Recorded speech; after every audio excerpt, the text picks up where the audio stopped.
The wind came howling down from the high mesas that morning, carrying dust, cold, and the sound of the church bell echoing across the sleepy town of Sagebrush Ridge, New Mexico Territory, 1872. Eliza Moore stood at the edge of the ridge, a burlap sack tied around her head with a strip of twine. The rough fabric scratched her cheeks and smelled of feed grain and old tears, but she was used to that by now. The sack had become her skin, a cruel disguise forced on her by a world that couldn't stomach the sight of her face. They called her the Sack Girl. Children ran from her, dogs barked at her shadow, and grown men snickered when she passed by the general store. She never looked up. Her stepmother, a bitter woman who had married Eliza's father for his small ranch, was the one who started it all.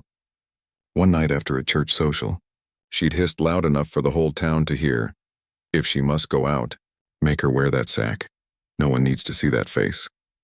And no one had, not since Eliza's father had died a year later, leaving her with nothing but a run-down shack at the edge of town and a few scrawny goats that survived more on weeds than feed. But even in her loneliness, she never lost her quiet strength. Every morning, she carried pails of water from the creek, chopped wood, and fed her animals, all while keeping her head low beneath that sack. She spoke only to herself or to the wind, or sometimes to the memory of her father. That particular morning, frost clung to the ground like powdered glass. The mountains loomed purple in the distance, and the sky looked too big, too empty. Eliza trudged toward the creek with her bucket, the sound of her boots crunching against frozen dirt. As she bent to fill it, something red in the snow caught her eye, a streak of blood leading into the reeds. At first, she thought it might be a wounded deer, maybe something she could nurse and keep for company. But as she pushed through the brush, her heart lurched. Lying half buried in the snow was a man, an Apache warrior. His bare chest rose and fell weakly, streaked with blood. An arrow was lodged deep in his shoulder, the shaft broken, the feathers singed. His face was handsome even in pain, his hair black and tangled, his skin the warm bronze of the desert. Eliza froze. She had heard all the stories. Savage raiders, scalp hunters, women taken and never seen again. But something about the way he lay there, half dead and shivering, silenced her fear. He was barely breathing. Eliza dropped to her knees beside him, gloved hands trembling as she brushed snow from his brow. His lips were cracked, his eyelids fluttering. She looked back toward town. No one would help her if they saw him. The cavalry had been chasing Apache scouts for weeks, and they'd hang her for aiding one. Still, she couldn't walk away. "Lord help me," she whispered through the rough sack. She dragged him inch by inch through the snow, using her shawl to pull his body. Her breath came in gasps, her boots slipping on the frozen ground. By the time she reached her cabin, her arms burned and her dress was torn. She kicked open the door and pulled him onto the floor near the fire. For a long moment, she just stared. His chest rose shallowly, his skin pale under the blood.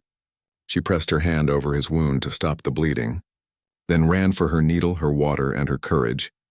As the hours passed, she cleaned the wound as best she could, melting snow in a tin pot, whispering prayers under her breath. The man groaned once, his voice low and raw, words tumbling in a language she didn't understand. When his eyes opened, dark, fierce, and full of confusion, the first thing he saw was her. A woman in a torn brown dress. A sack over her head, he frowned weakly, his voice rasping. "Why do you hide?" Eliza's throat tightened. "Because," she said softly, "the world don't want to see me." Outside, the wind screamed across the ridge, and somewhere deep in the desert, fate began to stir. Catan's eyes fluttered open again sometime after sunset. The small cabin was dimly lit by the glow of a dying fire. He lay on a rough bed of blankets and sheepskin, his shoulder wrapped tight in linen that smelled faintly of herbs. He tried to sit up, but pain shot through his chest like fire. "Don't move," came a soft voice. The girl with the sack sat beside him, her posture straight, her hands folded in her lap. He could tell from her tone that she wasn't used to giving orders, but fear had given her courage. "You lost a lot of blood," she murmured. "If you want to live, you'll rest." Catan's gaze lingered on her. The fabric of the burlap sack moved slightly when she breathed, and in the flickering firelight he could see the faint outline of her chin beneath it. He frowned, confused. "You cover your face." "To hide from enemies?" he asked in broken English, her hands stilled. "No, to hide from people." He didn't understand. In his world, no woman hid from life unless she had reason to be ashamed, and there was nothing shameful in her voice, only sadness. She poured him a cup of water and held it to his lips. He drank greedily, then whispered something in Apache. The words were low, reverent, something that sounded like a prayer. "What's that mean?" she asked. He looked at her for a long moment. "It means, you saved my life." She turned away quickly, pretending to busy herself with the fire. "Don't thank me. The army would hang me if they knew I brought you here." Ketan's eyes hardened. "Army? They've been hunting your kind for weeks now," she said, her voice trembling slightly. "They say the Apache burned a ranch east of town, killed a family." Ketan's jaw tightened. "They lie." Eliza hesitated. She wanted to believe him. There was something in his tone, cold, steady, unyielding, that carried truth. He closed his eyes again, the lines of pain easing from his brow. "What is your name?" "Eliza," she said after a pause. "Eliza Moore." He repeated it quietly, rolling the sound of it in his mouth as though it were something sacred. "Eliza," then he said his own. "Ketan, son of Nantan, scout for the Warm Springs Apache." Eliza stared at him through the coarse weave of the sack. She had never been this close to an Apache before. His face, though roughened by sun and battle, held a quiet strength that made her chest ache. He wasn't a savage like the townsfolk claimed. He was human, tired, hurt, and beautiful in a way that frightened her. She rose and went to the window. Snow was falling again, soft and soundless, cloaking the desert in white.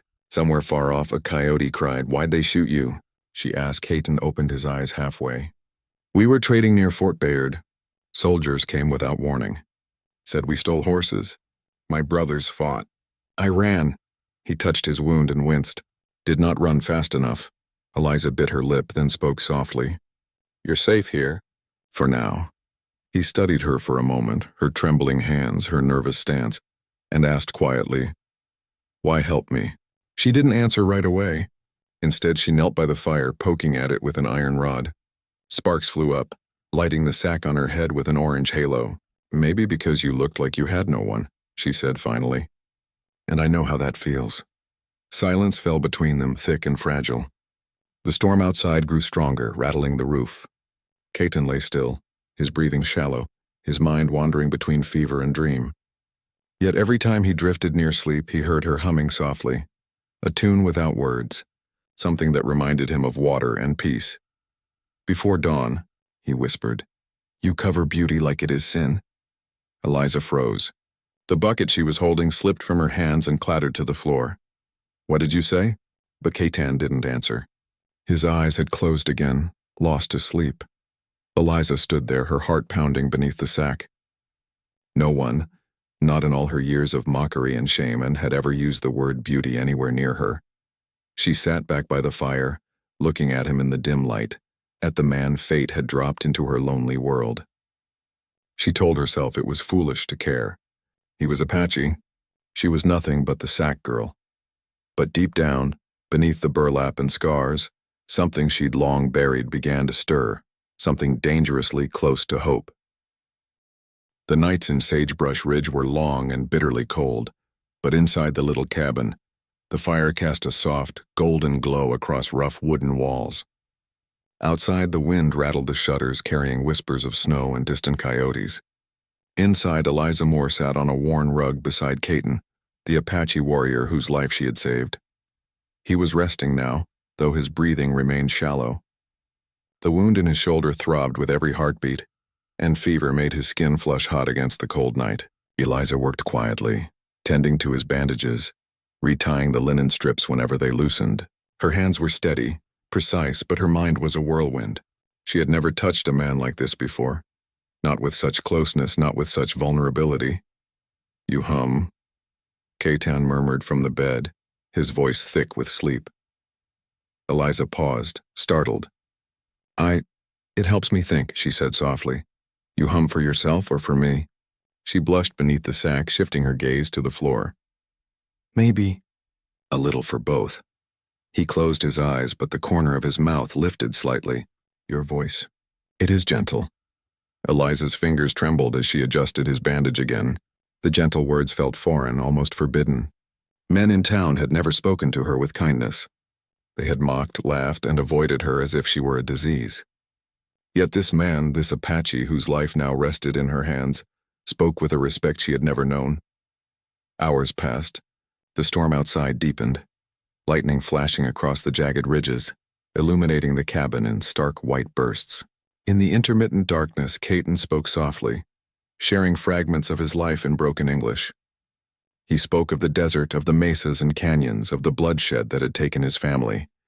He spoke of honor, of duty, of loyalty, and even though she barely understood all his words, Eliza felt them in her chest like thunder rolling over distant mountains. She, in turn, told him of her life. She spoke sparingly, afraid of how much she would reveal. She told him about the fire that had scarred her face, the ridicule of the townsfolk, and the suffocating control of her stepmother. She didn't remove the sack, not yet.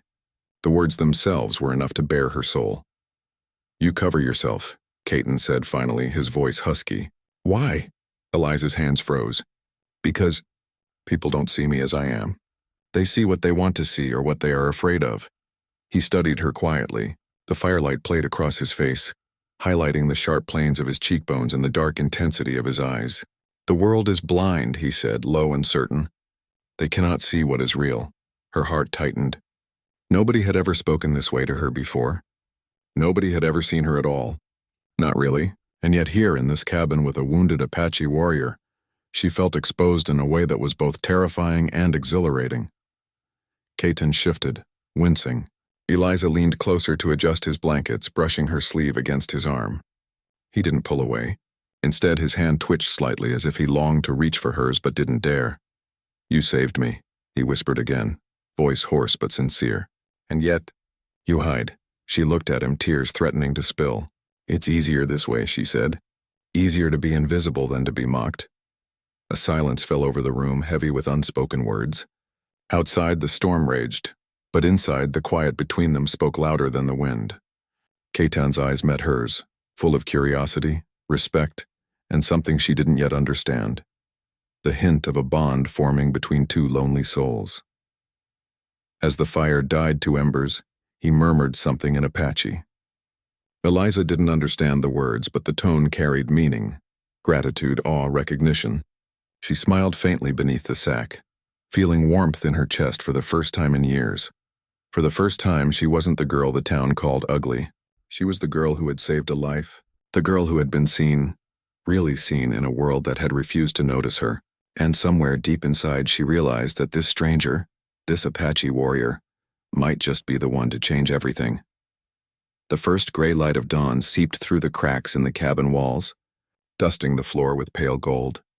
Eliza Moore was already awake, sitting near the fire with a mug of cold coffee, listening for any sign of trouble.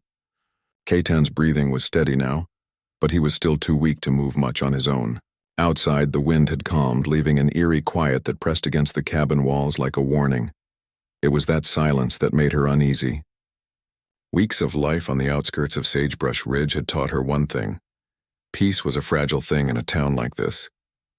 People didn't take kindly to outsiders, and the cavalry didn't take kindly to Apache scouts, especially one who had survived their ambush. She was pouring herself a second cup of coffee when a sudden clatter came from the front of the cabin.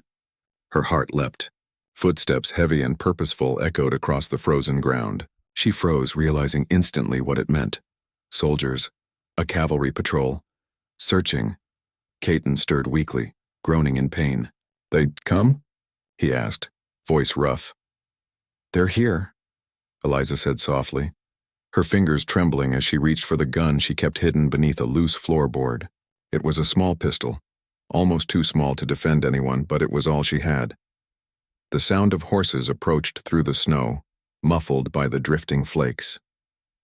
The soldiers shouted as they neared, calling out, demanding the presence of any Apache in the area. Their voices were harsh, cruel, mocking. Eliza's throat went dry as she realized the patrol would not leave without finding him. Her mind raced. She could try to flee, leave Caton behind and save herself, but the thought of abandoning him, of letting the men capture or kill him, made her stomach twist in anger and fear. Her decision was made in a heartbeat. "Stay down," she whispered, pressing Caton's body gently against the floor. "They can't see you there." The soldier's boots pounded closer. Through the small window, she saw the glint of rifle barrels catching the weak morning light. Their leader, a tall, broad man with a scar running down his cheek, sneered as he stomped up the steps to the cabin door. "Step aside, girl," he barked. "We know there's an Apache here. Don't make us tear this place apart." Eliza swallowed her fear. "There's no one here," she said, her voice trembling but firm. "Just me." The man laughed, cruel and sharp. "Ain't no man coming here for you, girl. Best keep that sack tight or we'll find out why." Her jaw tightened. The words stung as they always did, but her eyes darted to Caton's still form. She couldn't allow this. She gritted her teeth, forcing herself to meet the man's gaze. "I said there's no one here." He raised his rifle, ready to shove the cabin door open. She braced herself, heart hammering for what would come next. Caton stirred beneath the blankets, moaning softly, but did not move. His presence, hidden beneath the floorboards, was the only thing keeping him alive.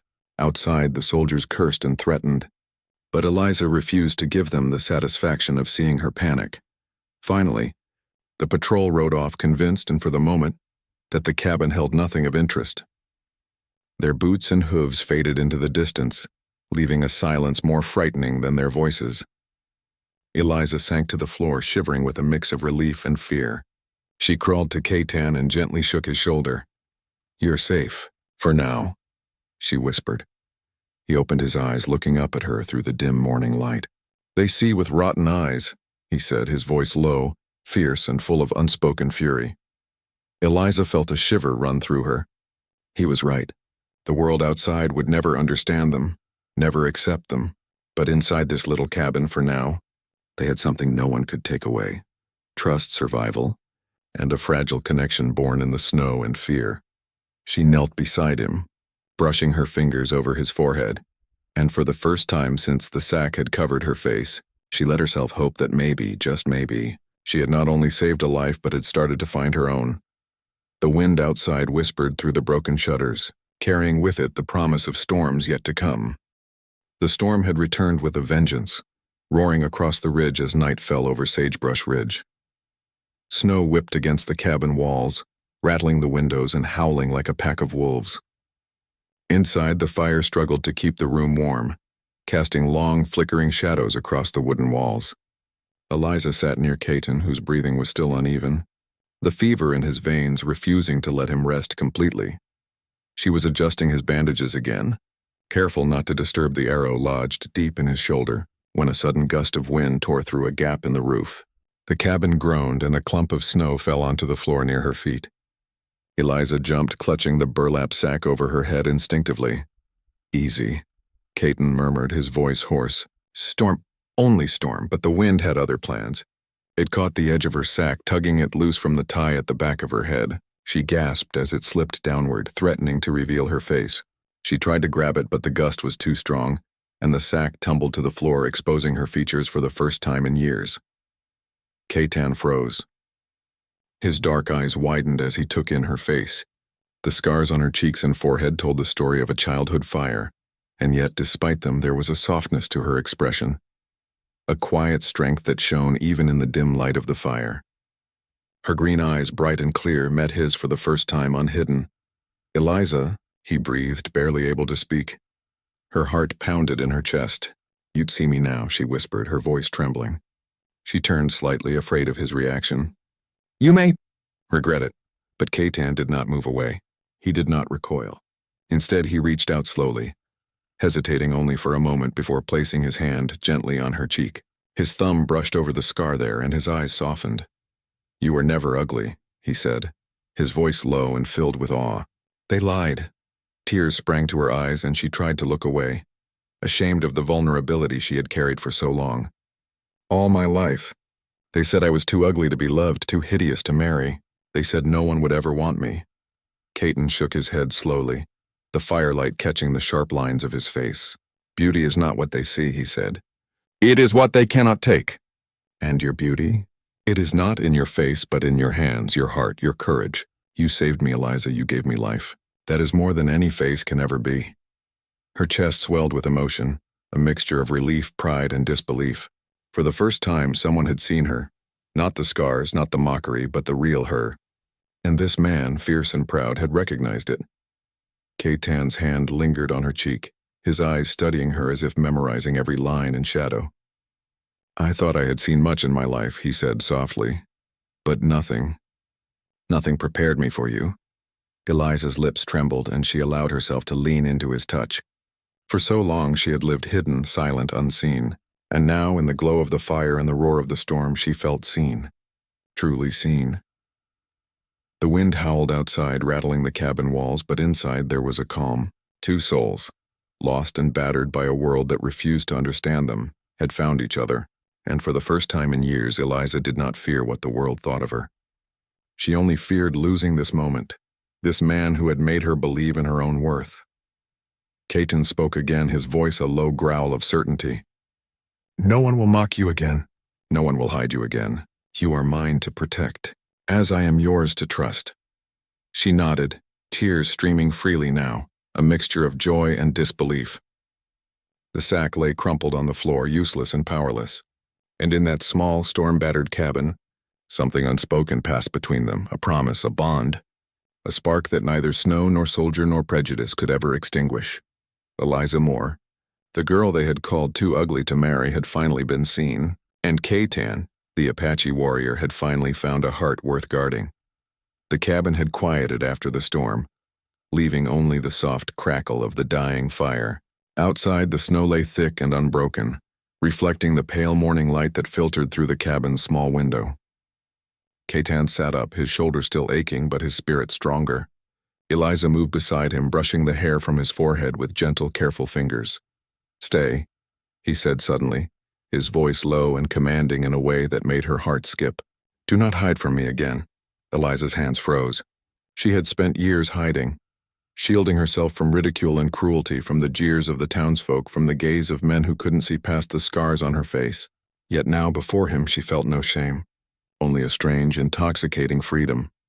"You are brave," Caton continued, his dark eyes fixed on hers. "Braver than any I have met in my life. You saved me. You risked yourself for one who is a stranger. That courage, it binds me to you." Eliza's chest tightened. She didn't know what to say. Words had always failed her in the past. Instead, she reached for his hand, placing it over her scarred cheek. He held it there for a moment, letting his fingers linger against her skin as though he could memorize every ridge and mark. "I swear," he said finally, his voice firm, unwavering, "that no one will ever mock you again. No one will call you ugly. You will not hide from the world or from me. You belong to me now as I belong to you." Eliza's breath caught. The words were like a promise carved into stone, absolute and unyielding. She had never been called beautiful by anyone, much less someone whose strength and honor seemed as vast as the desert itself. The warmth in her chest grew, mixing with something more tender, more dangerous, hope. "You speak as if I could belong to anyone," she whispered, half in disbelief, half in fear. "You belong to no one," Caton said firmly, "but to yourself and to me. I will not let anyone take you from what is yours. Not your freedom, not your life, not your heart." He rose, wincing slightly from the pain in his shoulder, and knelt before her. His eyes never left hers. "The world outside is cruel. It will not understand us, and it will try to tear you down as it has always done. But I am not the world. I am yours. My people will protect you as I will, and I will teach them, and anyone who dares in that you are precious, fierce and untouchable." Tears pricked her eyes, but she smiled through them, a trembling, unsteady smile that hid her fear but revealed her heart. "I have waited for someone to see me like that," she admitted. "Someone to look past what others call ugly and find me." Caton's lips curved into a rare, soft smile. "Then you have waited long enough, and I have found what I have been searching for without knowing it." They sat there in the quiet cabin, hands intertwined, hearts beating in a rhythm that neither the town nor the battlefield could disturb.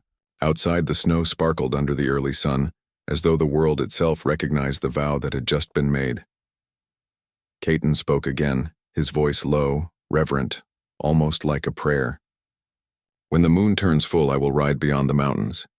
But I will return for you, not because I am bound by duty, but because my heart refuses to leave yours. You are mine, as I am yours." Eliza rested her head against his chest, feeling the steady thrum of his heartbeat beneath her ear. For the first time in her life, she didn't need to hide. For the first time, she believed someone could love her. Scars, sack and all, The cabin was small, but it felt immense in that moment, filled with warmth, trust, and a promise that no storm, literal or otherwise, could break. Caton had given her more than protection. He had given her a place in his heart, a sacred space where she could finally be seen and finally be herself. For Eliza Moore, the girl they had called too ugly to marry, this oath was more than words. It was freedom. It was love. And it was only the beginning. The snow melted slowly over the next few days, giving way to muddy paths and the first hints of spring. Eliza stood at the doorway of the cabin, her shawl wrapped tight, watching Caton saddle his horse. His wound had healed enough for him to ride short distances, and he'd promised to meet his kin before returning for her. "I'll be back before the next moon," he said, his tone sure, his gaze steady. "Do not fear the whispers of your town. Their words are wind, they pass, but you remain." She nodded, but fear still tugged at her chest. She had lived among those whispers all her life. When he rode away, she felt as though the light had gone with him, leaving her to face a world that had never shown her mercy. 2 days later, Eliza returned to town. Her supplies had run low, and though she dreaded the stairs, she had no choice. The town of Willow Creek was small, just a line of wooden storefronts, a church steeple that leaned in the wind, and the smell of sawdust and gossip in the air. She kept her head down as she walked past the blacksmith, the general store, the saloon. Conversations fell silent, eyes turned, and before long the whispers began. "There she is, the sack girl. Didn't she run off into the hills? I heard she was living with an Apache. God help her soul. She'll never be right again." Eliza gritted her teeth, clutching the basket in her hands. She wanted to speak, to shout, to tell them that she had saved a man's life, that she had been seen, truly seen, for the first time. But she knew it would only bring more cruelty. Mrs. Fletcher, the preacher's wife, stepped into her path. "Eliza Moore," she said with a tight smile. "We were just talking about you. Folks are saying you've been keeping company with one of those savages." Eliza met her gaze, unflinching. "He's a man, same as any other," she said quietly. "And he saved my life." Mrs. Fletcher gasped, pressing a hand to her chest as though scandalized. "Heaven help you, child. You bring shame on this town, on your father's name. He's out looking for you, you know. Says you've lost your mind, her father." The words hit like a stone. Eliza hadn't seen him since that awful night years ago. The night he'd told her no man would ever want her. The night she'd fled into the storm. He was a hard man, proud and cruel in his silence. "I've done nothing wrong," Eliza said, voice trembling. Mrs. Fletcher sniffed. "We'll see what the preacher says come Sunday. There are things that can be done for women who've gone astray." Eliza brushed past her and fled toward the edge of town, but the whispers followed her like shadows.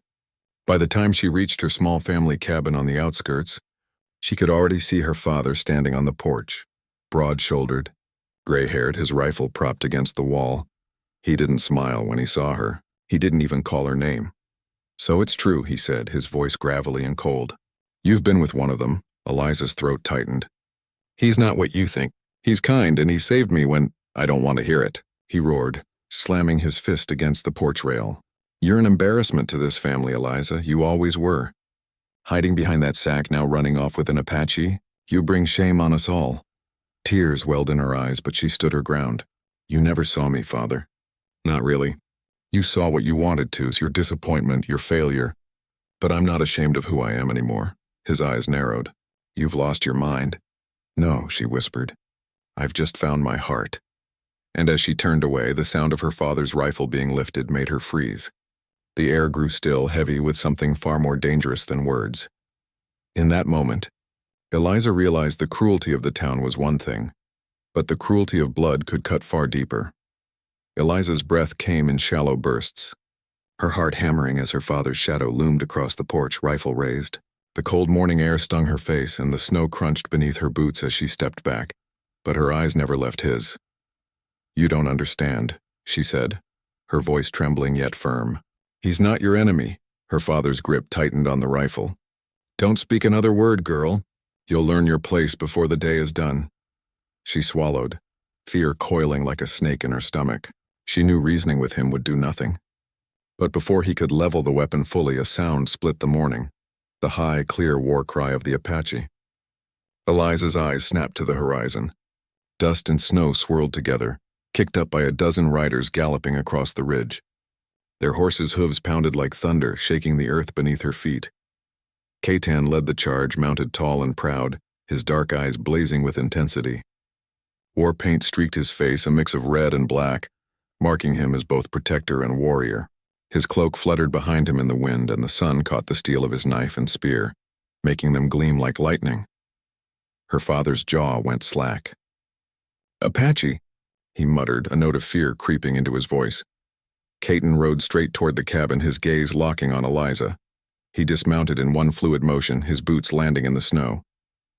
He did not hesitate. He did not threaten her. Instead, he stepped forward, each movement deliberate and calm, the weight of authority in every line of his body. "Eliza," he said in English, his voice carrying over the howling wind. "You will not hide again." Eliza felt tears prick at her eyes.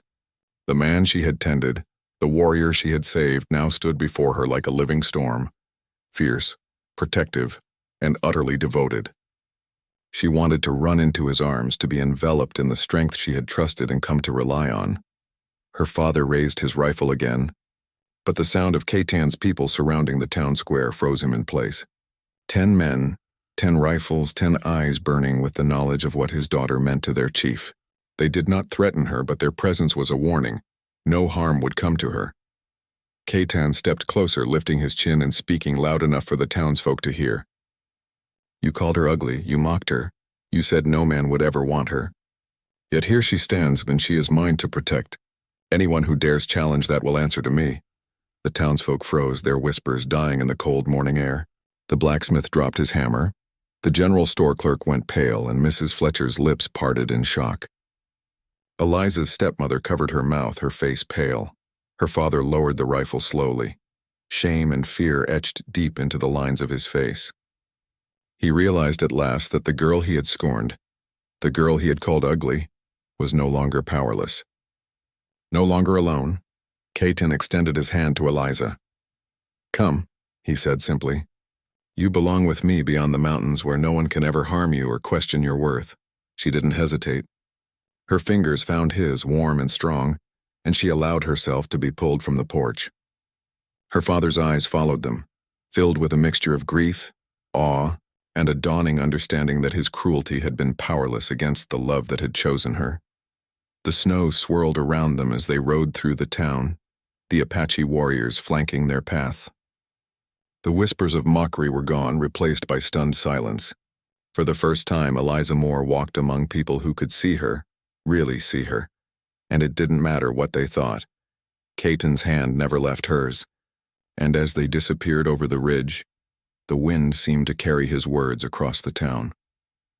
"You will never hide again." The girl they had called too ugly to marry had found her place, her protector and her freedom, and nothing in Sagebrush Ridge could ever take it away. The ride through the snow-covered ridges was silent at first, broken only by the soft crunch of hooves against frozen ground. Eliza Moore sat tall in the saddle beside Katan, her hands clutching his reins as her heart raced. She had left Sagebrush Ridge behind, left the ridicule, the mocking whispers, the cruelty of her father and the townsfolk. Yet as they rode, a new challenge loomed in her mind, the world of the Apache. She had grown up in the tiny, narrow streets of Willow Creek, a town that had rejected her, a town that measured worth by appearances and conformity. Now she was being pulled into a world vast, untamed, and foreign. The desert stretched before her in endless hues of gold and red. The mesas and canyons rose like ancient fortresses, and the wind carried the smell of sage, of pine, and of freedom she had never known. Beside her, Katan rode with steady grace, his eyes scanning the horizon as if he could see every danger before it arrived. He glanced at her once, his dark gaze gentle but firm. "You must learn the ways of my people," he said. "Not because you are less, but because this is who I am. And if you ride with me, you will need to understand it." Eliza nodded, the wind tugging at her hair. She wanted to trust him, to embrace this new life, but the fear of the unknown lingered. "I've never lived like this," she admitted softly. "I don't know the ways of your people." "You will," Katan said, his tone patient. "I will teach you. You are strong. You survived your world. You can survive mine." As they rode, the snow began to give way to the dry, red dust of the lower canyons. The horses navigated narrow paths along cliffs, and Eliza's stomach churned with both fear and exhilaration. She had never experienced a freedom so vast, a life so untethered from the judgment and cruelty of society. Yet the tension in her chest remained, the tension of leaving one world and stepping into another. That evening they arrived at a small Apache encampment nestled in a hidden valley. Smoke curled from the cooking fires, and the sounds of life, laughter, conversation, and the occasional drum filled the air. Children ran barefoot across the dust, their eyes wide with curiosity. Women moved with ease, tending fires, weaving, caring for the wounded. Eliza dismounted cautiously, Caton's hand on her shoulder steadying her. She felt like an intruder, a stranger stepping into a place that was not hers. But when Caton led her toward the center of the camp, people began to notice. Whispers ran through the encampment. "It is her, the girl he saved." Some watched with suspicion, some with curiosity. Caton stopped and faced the group. "She is with me," he declared, his voice carrying across the circle of faces. "She is safe. She is to be treated with respect. She belongs to me, and to our people, as she will become part of us in time." Eliza's chest swelled at his words. She had never been part of anything before, never welcomed so completely, never spoken for with such strength, and yet the distance between the world she had known and this new life felt immense. She glanced at Caton. "Will it be hard?" she asked quietly. He lifted her chin gently. "Everything new is hard at first, but you are not alone. You are mine, and I will not let you be lost." For the first time in her life, Eliza believed him. The fear of the past, the town's cruelty, her father's rage, the shame of the sack, was being replaced by a sense of belonging, of purpose, and of love she had never imagined.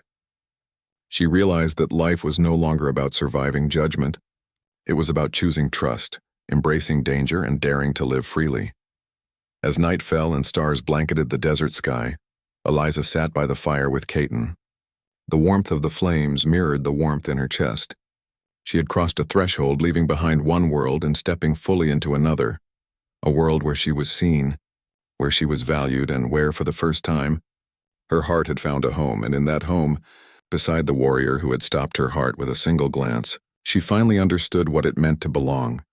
The sun rose over the canyons in a blaze of gold and crimson, casting long shadows across the Apache encampment. Eliza Moore stood at the edge of the fire circle, the morning light catching her face for the first time in public, unhidden, unashamed. The burlap sack that had been her armor, her prison, her identity for so many years, lay folded neatly beside her. She had taken it off the night before, and for the first time, she felt the wind brush freely across her cheeks, the sun warming her scars without shame. Caton stood beside her, his strong hand resting lightly on the small of her back.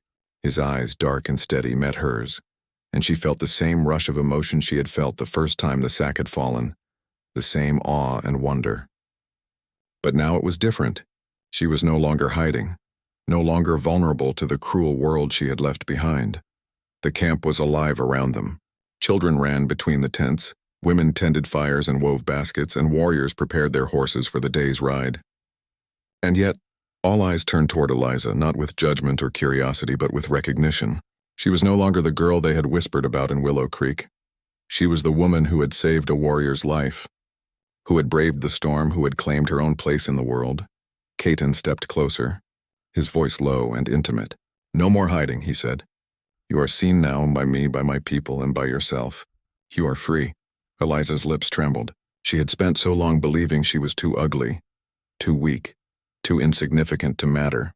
Yet here, in the middle of the desert, surrounded by people who valued strength, courage, and heart, she realized that the judgment of Willow Creek had no power over her anymore. She was not defined by the cruel words of strangers, by her scars, or by the sack that had once covered her face. She was defined by her actions, her choices, and the love that Caton had offered without hesitation. She took a deep breath and looked around at the encampment, feeling a sense of belonging she had never known. Every glance, every smile from the people around her reinforced the truth she had come to embrace. She was worthy, she was seen, and she was loved. Caton took her hand in both of his, holding it firmly yet gently. "From this day forward," he said, "you walk among us without fear. You are not a girl to be mocked. You are a woman, strong and brave, and my heart belongs to you as yours belongs to me." Eliza's chest swelled with emotion. Tears glistened in her eyes, but this time they were not tears of shame. They were tears of triumph, of freedom, of love realized. She squeezed his hand in return, her voice steady and strong. "I am yours, K10, and I am me." He smiled, dark and full of warmth, and drew her into his arms. For the first time she felt the world settle around her, not as a cage, but as a place where she could be fully herself. No sack, no ridicule, no cruelty could touch her now. She had survived the storm, survived the judgment, and emerged on the other side stronger, braver, and utterly seen. The sun rose higher, illuminating the red mesas, the sweeping valleys, and the small figures moving through the camp. Eliza lifted her face to the light, feeling its warmth on her skin, feeling the freedom of being known without disguise. She had been too long hidden, too long scorned, and yet now, at last, she was free. Caton kissed her forehead gently. "We ride together," he said, "not as captive and warrior, but as equals, as partners, as heart to heart." Eliza smiled, the wind tugging playfully at her hair. "Yes," she whispered, "together." And in that moment, in the heart of the desert, Eliza Moore, the girl who had been called too ugly to marry, stood tall, unafraid, unhidden, and fully alive. The sack was gone. Her heart was open. And the world, however vast, harsh, or wild, that could finally see her as she truly was. The woman without the sack had arrived.